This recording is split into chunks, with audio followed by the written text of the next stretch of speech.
오늘 이제 가정의 온 가족 예배로 드리기 때문에 제가 또 이 가정에 대한 메시지를 또 함께 나누려고 하는데요. 사랑과 존중이 기초가 되는 가정이라는 제목을 가지고 함께 말씀을 나누도록 하겠습니다. 5월은 가정의 달이잖아요. 그러니까 가정이 소중하다는 것을 이제 좀 기념하자라는 의미가 있겠죠. 그리고 가정의 소중함에 대해서는 사실 모든 사람들이 다 알고 있습니다. 그러니까 가정이 소중하다라는 그 의미를 알고 있죠. 그러니까 건강한 가정을 경험한 사람이든지 혹 건강하지 못한 가정을 경험한 사람이든지 상관없이 가정은 소중합니다라고 모두 다 여긴다는 거예요. 가정이 그만큼 중요하기 때문에 그렇죠. 그래서 가정은 소중하고 가정이 주는 안정감이 있어요. 그리고 가정이 주는 힘이 있습니다. 그래서 가정 안에서 건강하고 가정 안에서 행복하면 가정 밖에서도 건강하고 가정 밖에서도 행복한 그런 삶을 살아갈 수 있다라는 것이죠. 그래서 가정이 그만큼 중요하다. 그것이 지금 우리 가정이 행복하든지 행복하지 않든지 누구든지 가정은 소중하고 중요한 것이다 라고 생각한다는 것이죠. 성경에서도 이 가정에 대한 이 소중함, 이 중요성에 대해서 말씀하고 있거든요. 오늘 말씀을 통해서 이 가정의 중요성, 이 소중함을 함께 한번 말씀을 통해서 나눠보도록 하겠습니다. 세 가지 말씀인데 첫 번째 같이 한번 읽겠습니다. 가정의 모델은 삼위일체 하나님께로부터 왔습니다. 가정의 모델, 그러니까 가정은 하나님께서 만들어 주신 거예요. 그러니까 그것은 하나님의 아이디어란 말이에요. 가정은 하나님의 아이디어예요. 그래서 가정의 모델, 가장 좋은 모델은 하나님께로부터 왔는데 그 하나님을 우리가 표현할 때 삼위일체 하나님이라고 표현을 해요. 그래서 삼위일체 하나님께로부터 왔다라는 것입니다. 하나님께서 인간을 창조하실 때 하셨던 말씀이 있어요. 창세기 1장 26절인데요. 처음부터 읽어보겠습니다. 시작. 하나님이 이르시되 우리의 형상을 따라 우리의 모양대로 우리가 사람을 만들고, 여기서 보시면 우리의 형상을 따라 우리의 모양대로 라고 했을 때 그 우리가 누구를 얘기하는 겁니까? 하나님이시잖아요. 하나님이 이르시되 라고 했잖아요. 그래서 하나님의 형상을 따라 하나님의 모양대로라는 거예요. 그렇게 지음을 받은 것이 인간이라고 했는데, 그러면 형상과 모양은 뭐냐라는 거예요.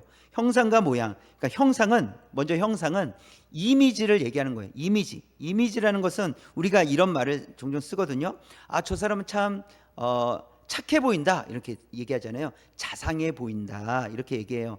그것이 그 사람의 이미지거든요. 그렇죠? 이미지. 또 천사 같아 뭐 이렇게도 이야기하고, 못된 것 같아 뭐 이렇게도 얘기하고, 어떤 실제로 못됐다기보다는 그 사람에게서 풍겨지는 이미지가 못돼 보이는 거예요. 그렇죠? 그런데 실제로 못될 수도 있죠. 그리고 실제로 천사 같을 수도 있습니다. 그러나 그것이 그냥 없는 이야기로 꾸며내는 것이 아니라 그 사람 안에서 나타나는, 그 사람 안에 있는 것이 밖으로 그렇게 드러난다는 거예요. 그래서 천사처럼 보이기도 하고, 그렇죠? 자상해 보이는 것처럼 보여진다는 거죠. 그래서 형상은 무엇이냐면 내적인 성품과 밀접한 관계가 있어요. 이 성품. 그래서 이 성품이 겉으로 드러나는 것을 통해서 그 사람이 이런 것 같아, 저런 것 같아 라고 말을 하는 거거든요. 뿐만 아니라 이 형상이라는 것은 성품뿐만 아니라 영적인 것, 지적인 것, 도덕적인 것을 다 포함합니다. 그래서 사실은 그게 눈에 보이지 않는 것, 이것은 눈에 보이지 않는 거예요. 눈에 보이지 않는데 그렇게 보여요. 저 사람은 참 율법, 그러니까 저 사람은 참 법을 잘 지킬 것 같아 라고 한다면 뭔가 보였기 때문이죠. 그것이 이미지라는 거예요. 그 안에 있는. 그래서 실제적으로는 도덕이 보이지 않아요. 그 다음에 영적인 부분도 보이지 않아요. 그러나 그것이 드러나게 되는 거예요. 그것을 이제 이미지라고 하는 건데, 그 다음에 모양은 뭐냐라고 했을 때 결국 그 성품, 그러니까 그 형상이 밖으로 드러나는 것을 모양이라고 하는 거예요. 모양. 그래서 예를 들면 이런 거예요. 아기가 태어났는데 아빠를 너무 닮은 거예요. 그 아기는 너무 좋겠죠.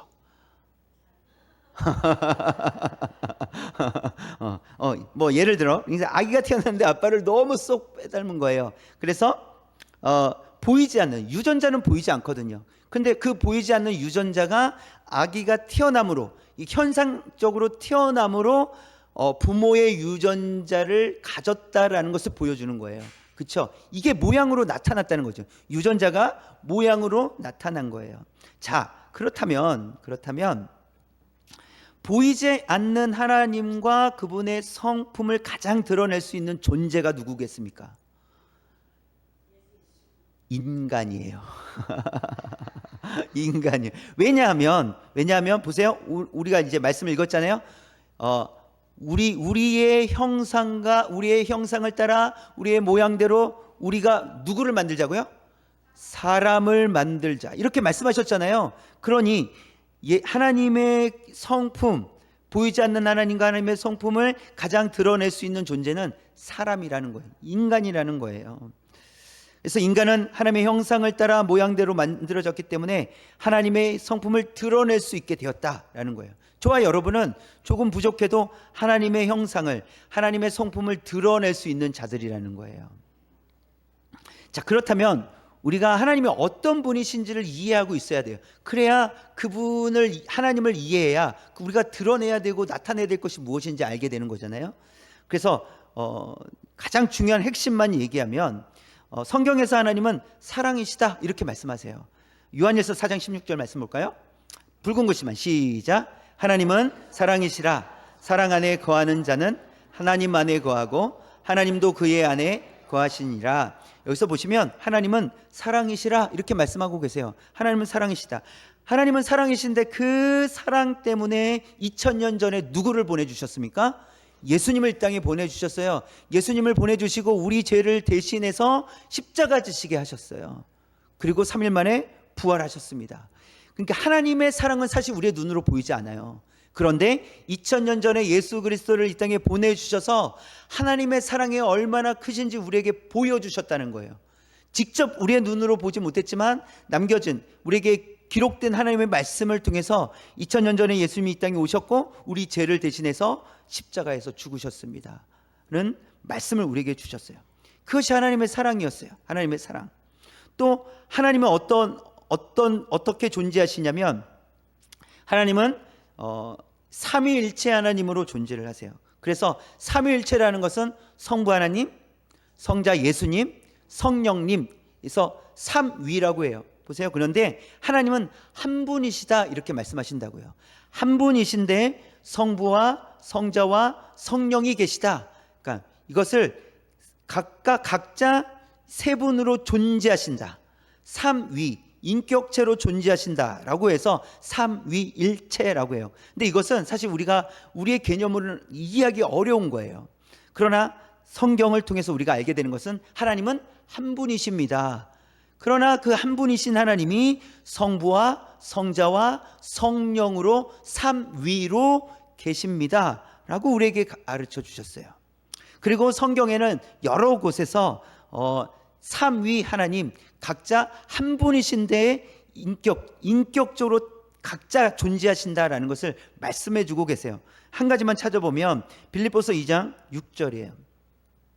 같이 한번 읽겠습니다. 시작. 그는 근본 하나님의 본체시나 하나님과 동등됨을 취할 것으로 여기지 아니하시고, 예수님을 얘기하시는 건데 예수님은 근본 하나님의 본체시나 라고 했어요. 그래서 예수님은 누구랑 동등하신 분이세요? 하나님과 동등하신 분이에요. 예수님은 하나님과 동등하세요. 그런데 그것을 포기하셨다는 거예요. 포기하시고 이 땅에 오셨다라는 것이죠. 그래서 이렇듯 삼위 하나님은 동등하시다. 그래서 하나님께 영광을 올려드립니다 라고 했을 때 누가 영광을 받으실까요? 성부 하나님, 성자 예수님, 성령님 모두 영광을 받으신다는 거예요. 하나님께 영광을 올려드립니다 라고 했을 때 한 분이시기 때문에 다 영광을 받으신다는 거예요. 그래서 이 독특한 이 연합, 그러니까 하나님은 한 분이신데 한 분이 맞는데 성부, 성자, 성령으로 연합된 공동체를 이루고 계신다는 거예요. 이것을 우리가 잘 이해를 해야 돼요. 하나님은 한 분이시지만 새 위격으로 각자 존재하신다. 그것을 연합이라고 한다. 공동체라고 한다.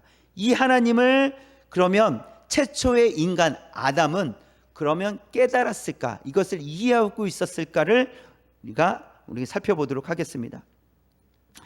하나님은 아담이 이런 하나님의 사랑과 이 연합 공동체를 이해할 수 있도록 하나님께서 하신 일이 있어요. 창세기 2장 18절 오늘 말씀 한번 처음부터 시작. 여호와 하나님이 이르시되 사람이 혼자 사는 것이 좋지 아니하니 내가 그를 위하여 돕는 배필을 지으리라 하시니라. 지금 아담은 혼자였어요.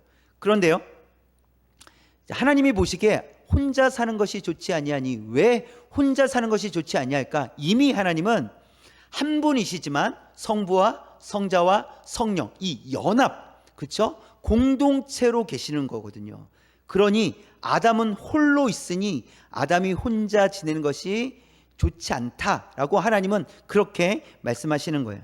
그 다음에 하나님께서 아담에게 배필을 주겠다, 돕는 배필을 주겠다 이렇게 말씀하시면서 그 다음 나오는 내용이 동물들의 이름을 짓는 거였어요. 아담이. 그 내용을 한번 볼까요?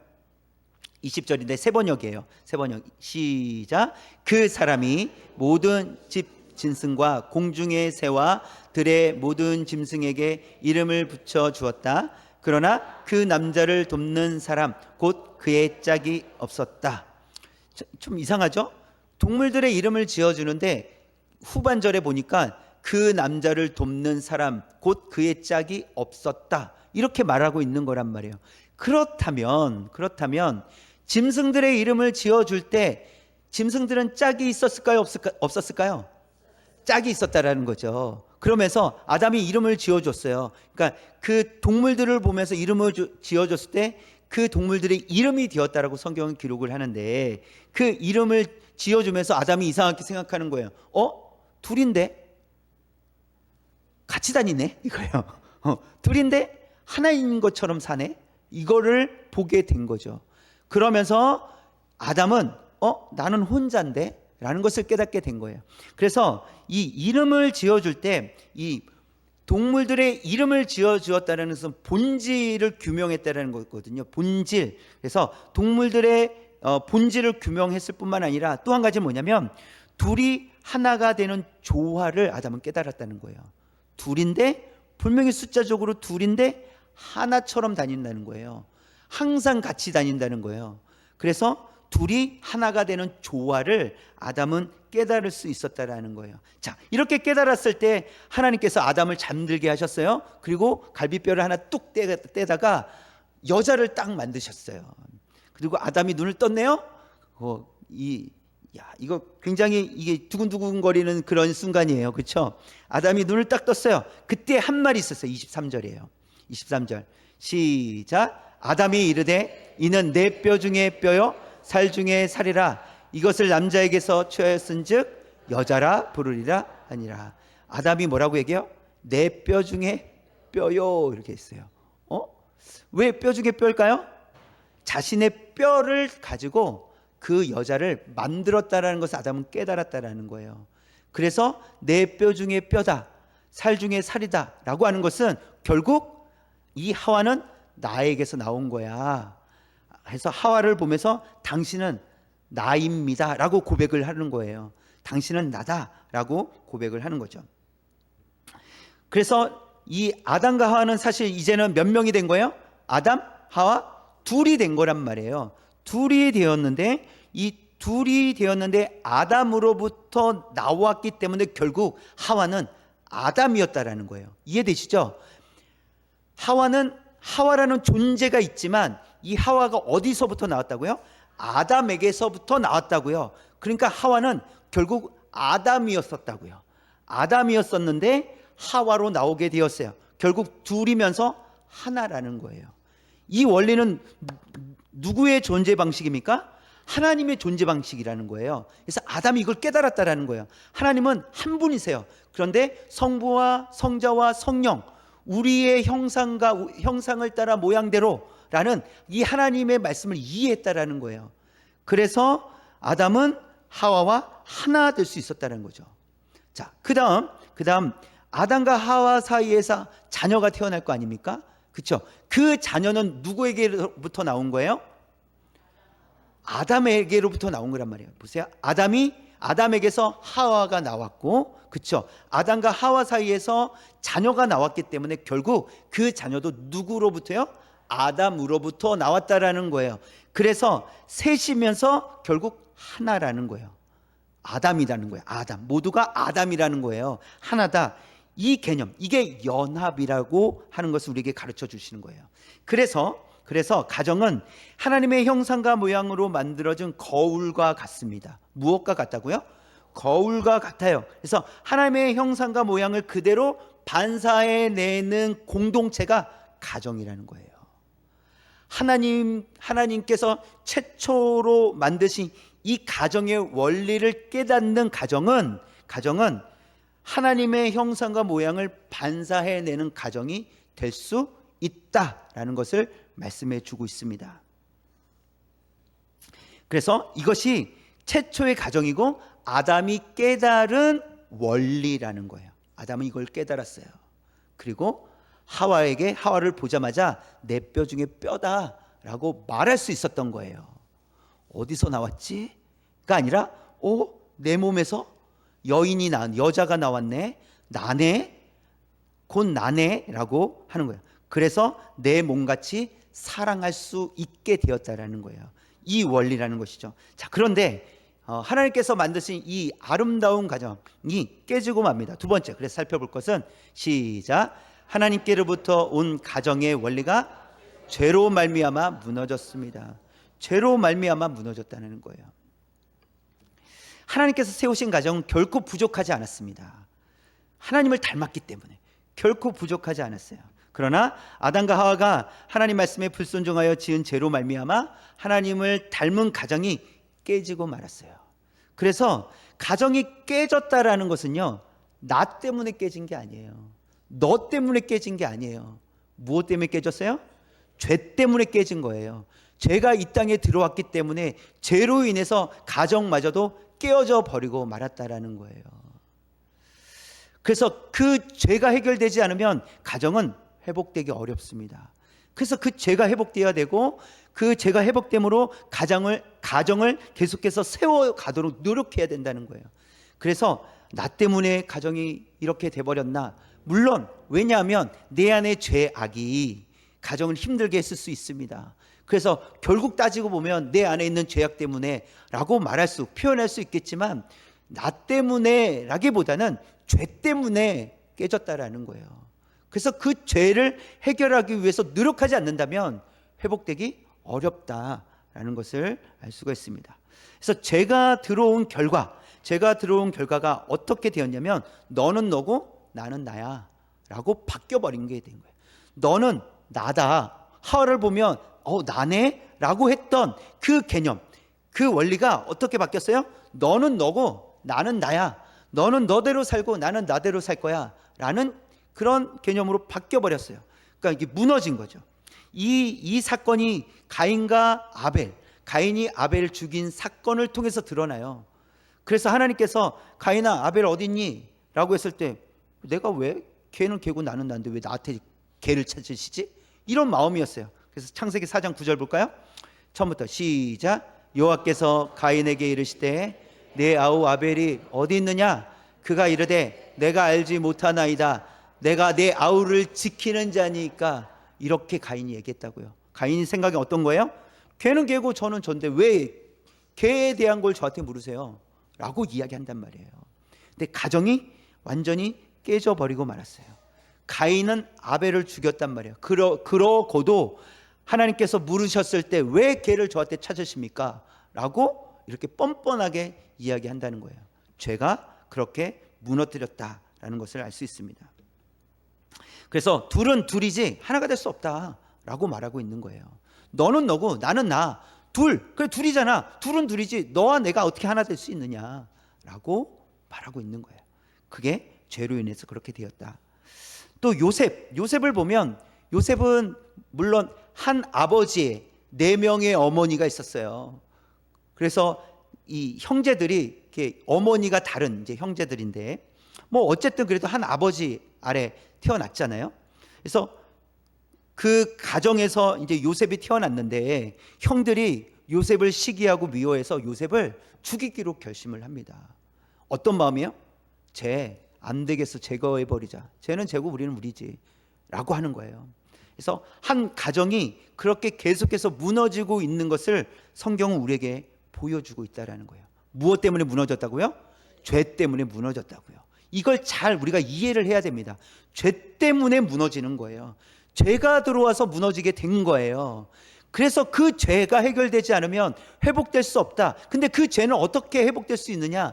하나님께서 우리를 선택해 주시고 자녀 삼아 주셔야, 그리고 용서해 주셔야 죄가 해결되는 거예요. 죄가 들어왔지만 그래도 우리에겐 양심이라는 게 좀 남아 있어요. 근데 양심이 남아 있는데 그 양심도 우리를 선하게 만들 수 없습니다. 왜냐하면 양심도 죄로 물들여져 있기 때문에 그래요. 예를 들어서 도둑이 있어요. 도둑이 물건을 훔치러 들어갔단 말이에요. 남의 집으로 훔치러 들어갔어요. 막 훔치다 보니까 꽤 많은데 훔칠게 하면서 너무 많이, 내가 10개를 지금 딱 들었단 말이에요. 훔칠 것을 10개를 들었단 말이에요. 10개를 들었는데 양심상 너무 많은 것 같아. 하나 내려놓고 가자. 그래서 하나 내려놓고 9개를 훔쳐갔어요. 그러면 양심이 작동한 거예요? 안 한 거예요? 작동한 거예요. 왜냐하면 양심상 10개는 너무 많으니까 1개 내려놨잖아요. 도둑도 양심이 있지. 1개 내려놓고 9개, 이 정도면 내가 양심적으로 그래 잘 가져가는 거지 하고 양심을 사용했단 말이에요. 그러나 그 양심이 그 사람을 변화시키지 못한다는 거예요. 그냥 양심은 각자의 기준에 따라 살아갈 뿐이지 그 양심이 사람을 선하게 만들 수 없어요. 죄를 없이 할 수 없다고요. 그래서 성경은 모든 사람이 죄를 범하였음에 하나님의 영광에 이르지 못했다. 의인이 없나니 하나도 없다 하고 성경은 말씀하고 있어요. 의인이 없습니다. 하나님께 나아갈 자가 없다는 거예요. 다 죄인이라는 거예요.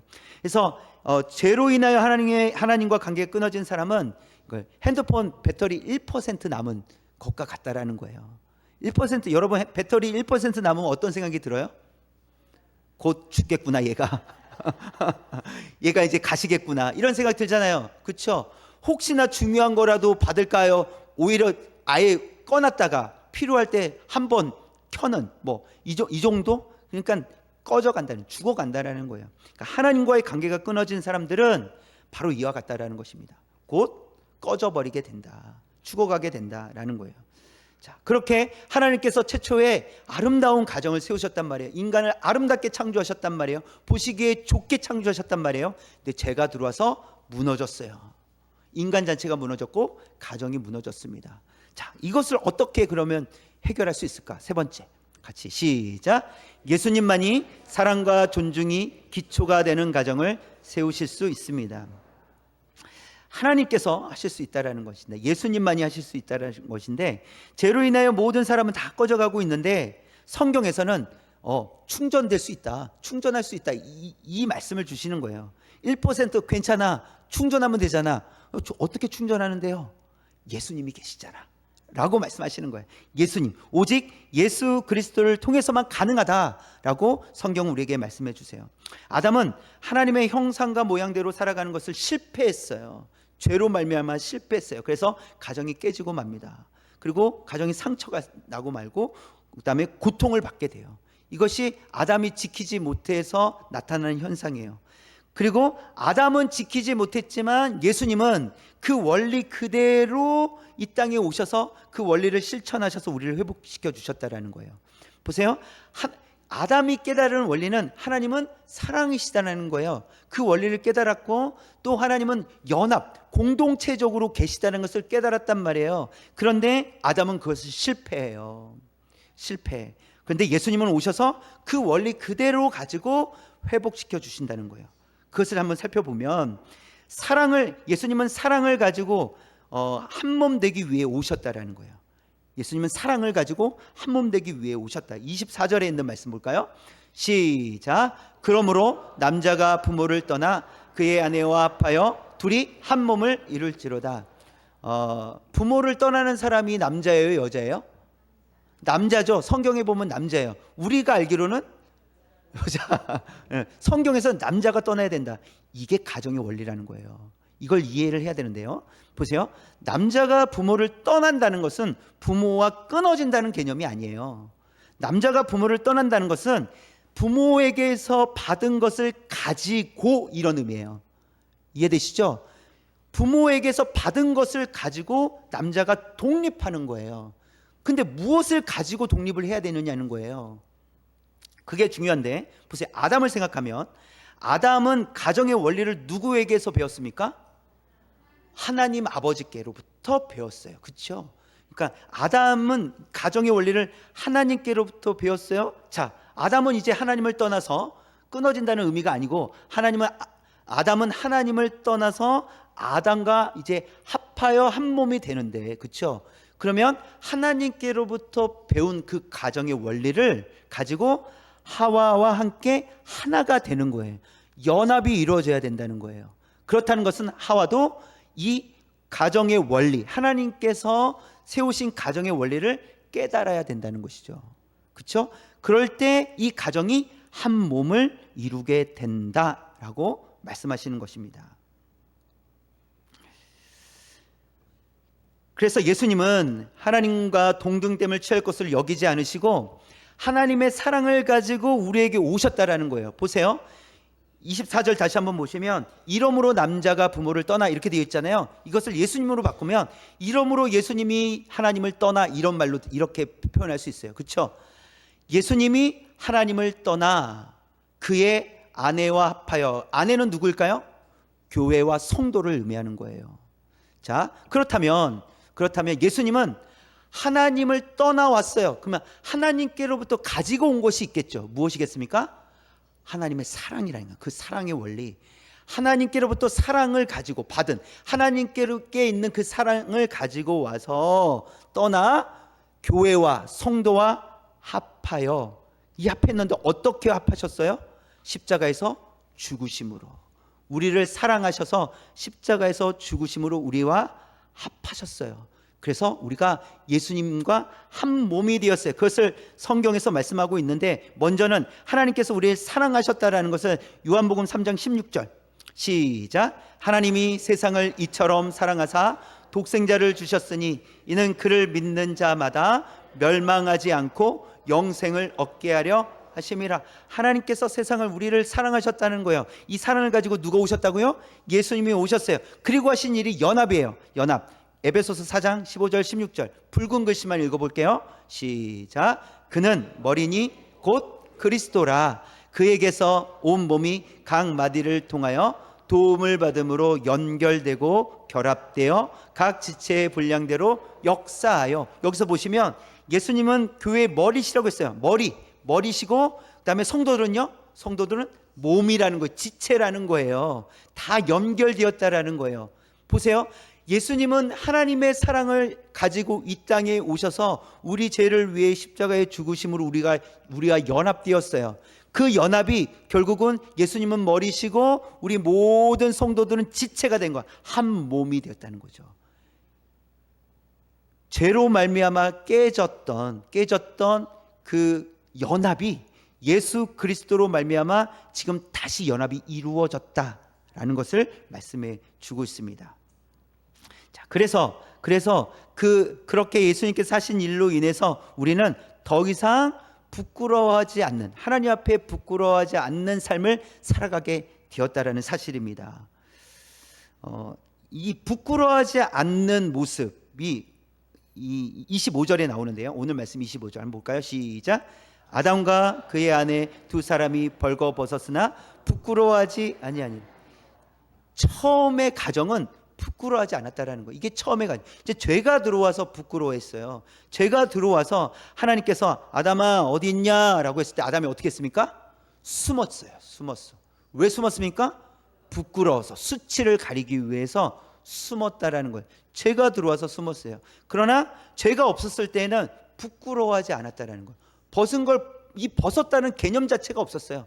부끄러워하지 않았다라는 거예요. 죄는 우리를 부끄럽게 했다는 거예요. 죄는 하나님께로 가까이 가지 못하게 했어요. 하나님을 두렵게 했습니다. 그러나 예수님이 하나님의 사랑을 가지고 오셔서 우리 죄를 위해 십자가 지시고 부활하심을 통해서 이제는 우리 죄가 사해졌고 더 이상 우리는 부끄러워하지 않게 되었다라는 거예요. 하나님 앞에 부끄러워하지 아니하고 하나님 앞에 나아가게 되었다라는 것을 보여주고 있습니다. 그것을 히브리서 4장 16절에 이렇게 말씀하고 있어요. 시작. 그러므로 우리는 긍휼하심을 받고 때를 따라 돕는 은혜를 얻기 위하여 은혜의 보좌 앞에 담대히 나아갈 것이니라. 아멘. 우리는 더 이상 부끄러워하지 않아도 된다는 거예요. 하나님의 은혜 앞에 담대히 나아갈 수 있게 되었다라고 성경은 우리에게 말씀해 주십니다. 자, 결론을 내려보겠습니다.